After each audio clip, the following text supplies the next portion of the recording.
What's up, y'all? My name is Bootleg Kev from Hot 97.5. Y'all ready to get wild in this motherfucker with Asher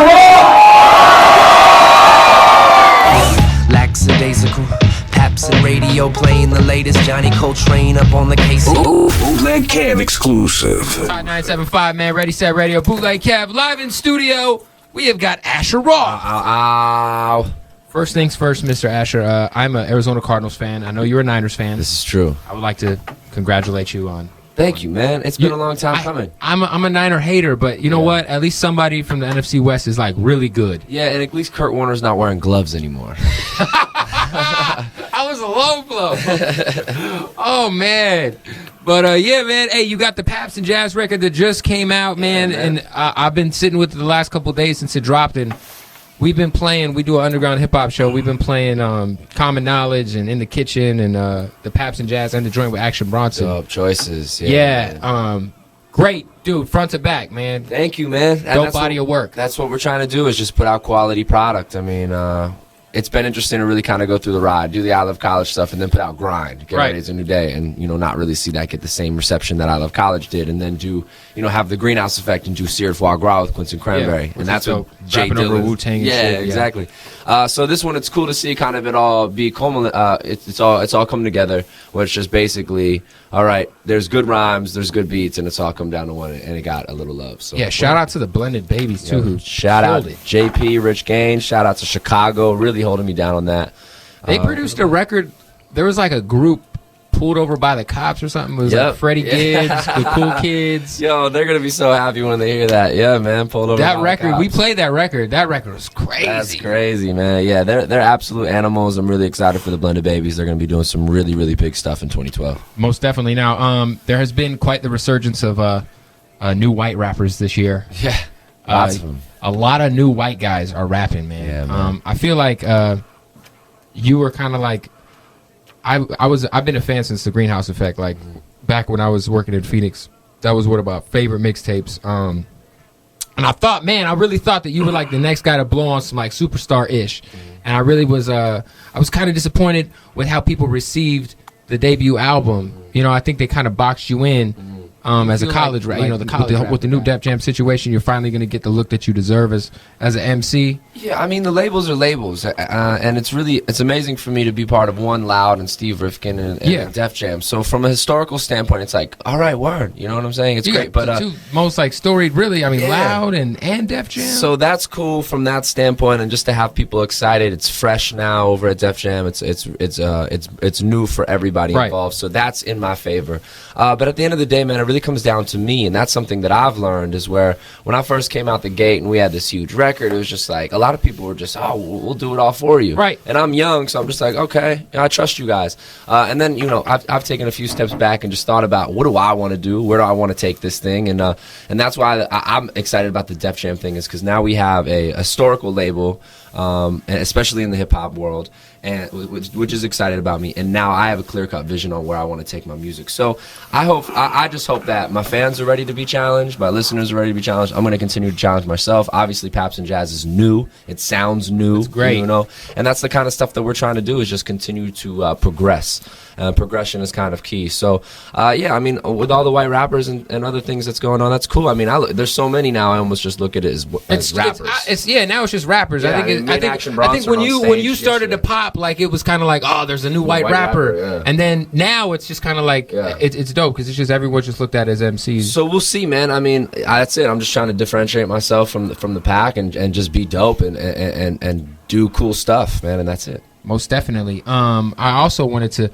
ask you, I know that you've known Justin Bieber for a minute. I was talking to Scooter when he was up here. He said there might be a Justin Bieber record on your album. Well, it's definitely possibly with someone whose name might rhyme with Shmish Mound. Yo, it's an Asher Roth record, but Justin Bieber is on the record. Is on there. Yeah, man, it's dope. I mean, we've Justin and I have kind of grown up together, for lack of better words. He was down in Atlanta with me, and we took care of him for a little bit and watched him. You were come like into the babysitter to the superstar that he is. Yeah, man. But it's funny enough, he's taught me so much, man. He taught me to just go get it. You know what I mean? That kid doesn't doubt himself for 5 seconds. He does it all. One thing I see him like kicking soccer balls with Barcelona, and next thing he's like scoring goals in Toronto Maple Leafs jerseys, and, Wow. and now he has hit records too. So he taught me a lot about just like going and getting it, and just seeing a young kid be so passionate about what he's doing is pretty dope. So I mean, we got up, I wrote a record, and they responded to it, and Chris and Justin kind of had a little competition about who could write a cooler verse for it, and they turned out pretty good. So we'll see, man. No names yet, but there's definitely some exciting and different features and more to come. So yeah, we're just trying to give people a lot of options. Is this going to be a record that Bieber and Chris Brown are rapping on or singing? We'll see, man. We'll see. Okay. We'll find out. That's what it is. Is the album still called Is This Too Orange? Yeah, Is This Too Orange, man? It comes out in March. I wouldn't be surprised if it gets pushed back, because that's just like one of those things. But now we're shooting for March. I really think it's going to come out in March. Early March at that. We're going to try to really attack March Madness. I'm a big college basketball fan. We're gonna really try to attack spring break as well. What is the story behind the title, man? Is This Too Orange kind of just hit me, man? But it's really about colors and music in respects to Pabst and Jazz feels very purple and blue, and then you have Is This Too Orange, which feels it's warmer, it's red, it's yellow, and I think that's what's really fun for me, is to kind of do different stuff and use multiple outlets, releasing music on Twitter and releasing music on Facebook, and then also having music on the radio. And if we can cover a lot of ground like that, where we're all over the internet and all over the mass media, we're in good shape. So yeah, we're just using our tools wisely, and that's really it. So Is This Too Orange kind of just hit me half asleep, and Oren Yoel, shout out to Oren, who did a lot of the production on Asleep in the Bread Aisle. He and I have really kind of grown up together and progressed together as well. So I'm excited for everybody to hear his new work, and building off of the foundation that we created with really the Greenhouse Effect. Beautiful. Hey, I also would like to thank you for being the only rapper I know that has ever referenced Blumpkins in a rap. Nice, man. I was just pretty geeked out about the Magnus v. Magnuson one recently. I love Larkin in my go-kart. It was but we always at my old station, we always had like an inside joke about getting Blumpkins. Yeah. And when that came out, you said Ash Roth, the king of the Blumpkins. Oh man, that was our joint. For all of y'all that do not know what a Blumpkin is, UrbanDictionary.com. UrbanDictionary.com. Yeah, awesome, most definitely. Another thing I wanted to ask you, man, as far as you to me, you're one of the nicest on the mic. But I think you're really underrated. Do you feel like you're underrated as a rapper? Man, it's all subjective, dude. I got people who are like, "Oh, you're overrated." So it's really kind of subjective. I know that we've put a lot of work in. I know that it's obvious that we've inspired some of the young kids, and that's all that matters to me, is that we are contributing. Yeah. You know what I'm saying? So as long as we're contributing, and it's not just take, we're actually giving back and doing some cool stuff, and giving the kids something that they can relate to. That's important to me, because obviously hip hop has changed drastically since I was young.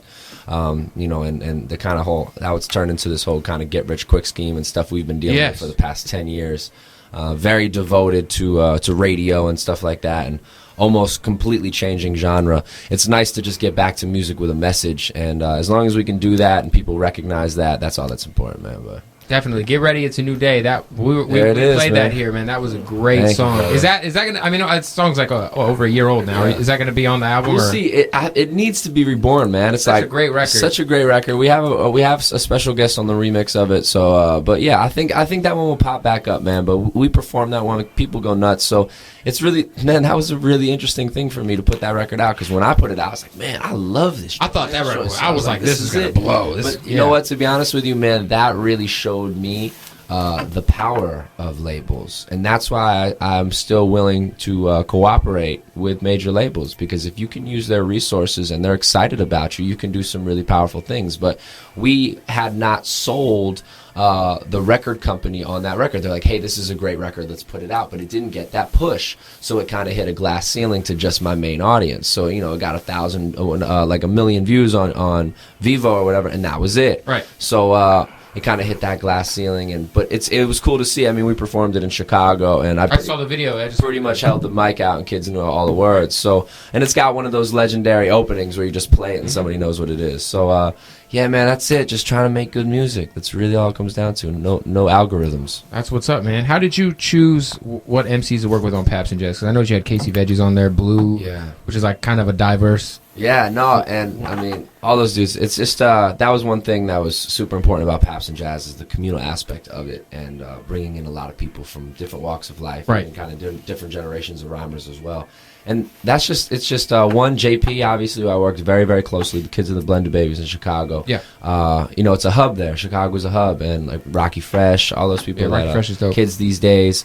And it's just a group of like-minded individuals, man. Every time we link up with these guys, 12 from the ASAP Mob, and all these kids, when we get in the same room and we talk and we chop it up, we're all on the same page of just like, man, we just want to do something cool. We just want to have this one. I just want this to be dope. I don't even want to worry about this other stuff. So, you know, Bronson gets on a record, and that's just because we both like, you know, we're big wrestling fans and all that, and then some. And I was spending a lot of time in New York, and I think when Bronson jumped on the track and being how in New York hip hop right now, Action is probably one of my favorite rappers. Yeah, no, he's dope. From the standpoint, he's just dope. The Static Selector Well Done album is crazy. See, you know, man, the Dr. Lecter's crazy. He's got 1,000,001 projects coming out too, and I'm just like thrilled for him because he's dope and he just doesn't take himself too seriously. Do you know what I'm saying? Which is great. I think it's a super important quality. That's a dope trait in an MC. Yeah, it's a very important quality. So when that happened, I think a lot of people understood what we were trying to do. And it just spawned like, hey, we recorded that all those sessions in 3 days in LA because I didn't have a car, so I was just stranded. JP came over, we did about 17 songs in 3 days, which is crazy. That doesn't normally happen. That's not normally the output, but I was kind of depressed, so to speak. And then you know, we got all these features again, like probably 6 days before the tape even dropped, where people are just like, I want to be on this record, I want to be on this record. We just started handing it out, and it was just special, man. The whole thing came together. It was just very natural, very organic, and it was just like supposed to happen. In the Kitchen, that's one of my favorite songs of the year, man. That's what's up. Chuck, another one of those dudes. That's family to me, man. That's one of those guys who I support regardless, and he's doing some really cool stuff. There's a beat tape coming out top of the year called Working.